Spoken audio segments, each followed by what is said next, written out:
I was going to summarize, we read the first part of this review of Judith Rich Harris, No Two Alike, and then for today we read the second part. Um, do you want to summarize for our audiences kind of where we are in this?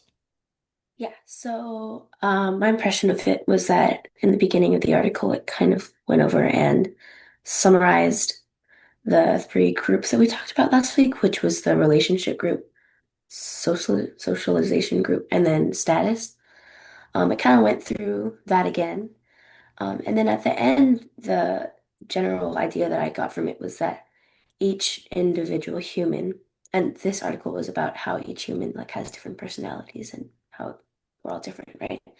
So I got that we're like that because of these groups. Like, even though we might be around the same people or same peer groups, it was talking about peer pressure. And actually, I want to talk about that after because I thought that was interesting. But I think that the reason we're all different is because we perceive these things differently. Like, we gather different information, like in our, like the big, I think, I don't know why it's called this, but they called it the lexicon of like all the data um, you've gotten for different humans over your life. That's all different, even for twins, which I thought was interesting. And then, yeah, they were talking about, I think in the socialization group area, they talked about peer pressure. And the general idea of that was that it's not really peer pressure. And they gave an example.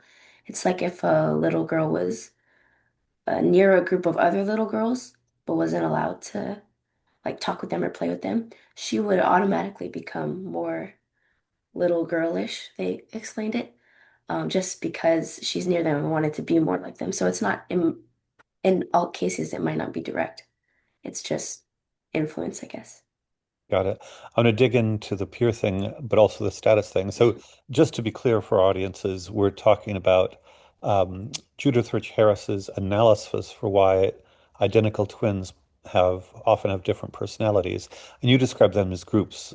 She uses, and I prefer the term systems. So there's a relationship system, Symptoms. how we understand, each individual relationship, a socialization system, which, as you say, is sort of like peer culture, but different and more, I would say, ambient and indirect. And then this status system, and I want to get to that a little bit. But you said you were interested in the peer thing or the socialization thing. Do you want to say what you were curious about on that one?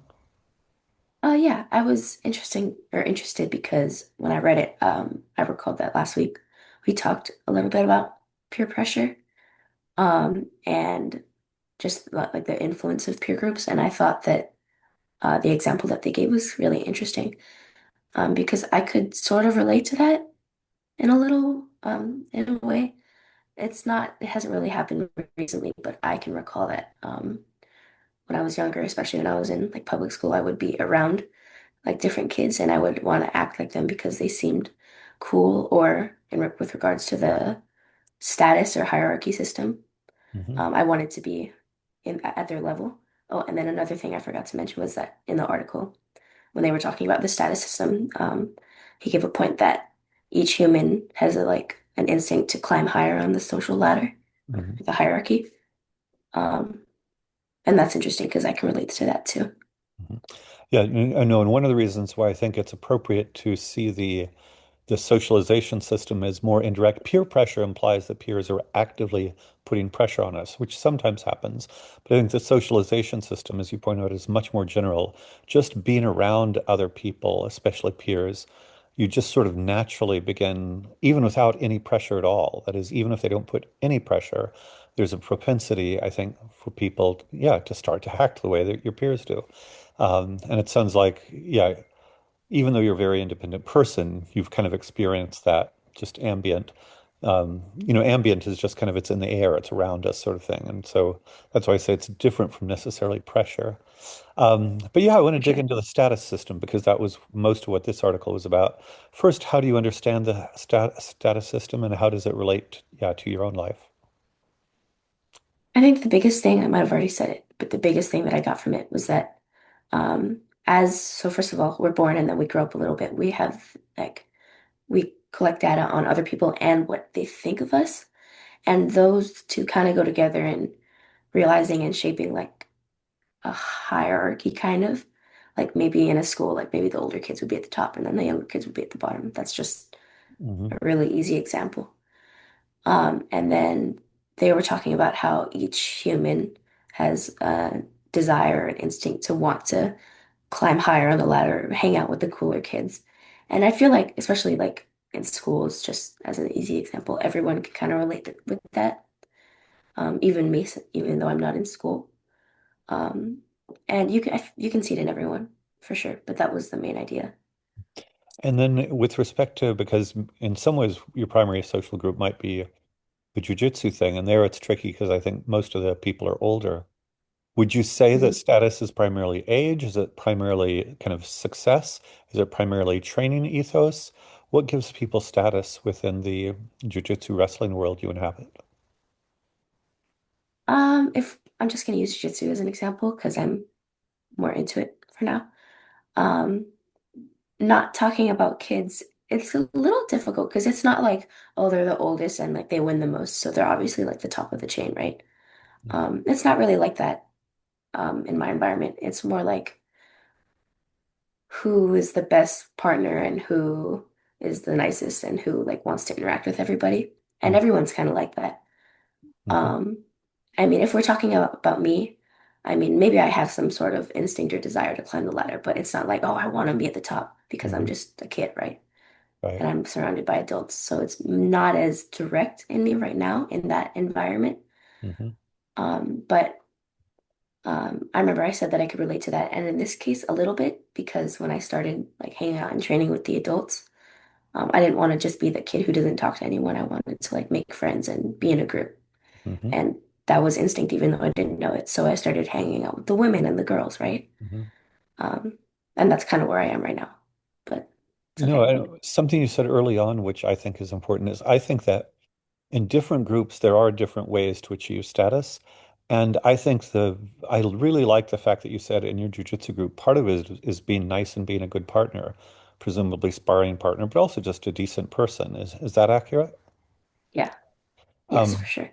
because there are groups where it's you get status by being a jerk. Have you seen the Mhm. famous TV show Cobra Kai? I watched the first couple episodes, but not anything else. Got it. But even from that, you probably got that one group gets status in one way and the other groups get status in another way. So even within the world of Yes. martial arts, you could have different standards for how to achieve status. Um, and yeah, I think that we'll just because you spent time at TSE, how would you say people achieve status at TSE, or is there no status at TSE? The I think Socratic there's a little bit of Experience. status, but I think it depends on how you see it. The first thing that came to my mind was like the top would be the most interactive, social, nice and mature kids, and then the bottom would be the ones that just don't participate at all. Hmm. There might be other ways to interpret that, but that's just what I thought of. And I think you could see it because there are kids who like interact more and want to be friends with others, and then there are some kids who just like are there Hmm. and might still be learning, but not learning the Socratic way, I Hmm. guess. No, that resonates, and I would want to distinguish.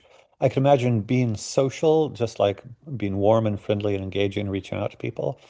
And I could also imagine in the Socratic experience context being social and being intellectual, that is engaging in the Socratic dialogues, being a leader in almost every class.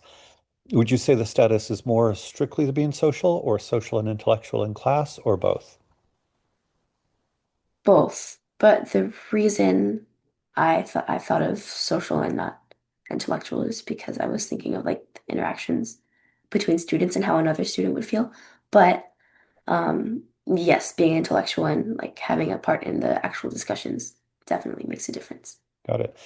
Is it fair to say that in jiu-jitsu, you mentioned sparring, so you can just be a nice person, not being a jerk at jiu-jitsu, just like you could be a nice person, not be a jerk at the Socratic experience. But it sounds like in being a sparring partner, well, first, not being there, what does it mean to be a good sparring partner? How does one be a good sparring partner? That depends on the pair, but If it's like even like you spar to go really hard and to get better, then being a good sparring partner in that case would mean going really hard and trying your best while also not hurting the other person and being a dirty fighter. But in a different instance, it would be maybe, oh, you're bigger and better and you're going with a smaller and not as good kid. Hmm. Then being a good partner would mean adjusting and not going super hard and crazy and hurting them.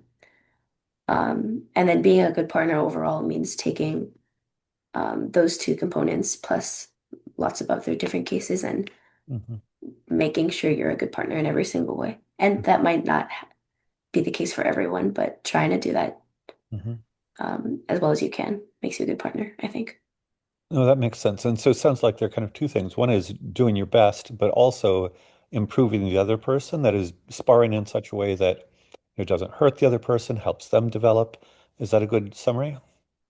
Yes, for sure. Uh, in which case, I would say, I wonder if there's a similarity in that in the Socratic experience, part of gaining status is both being active, socially active intellectually, but also, is it fair to say one should be active intellectually without being a jerk at the Socratic experience?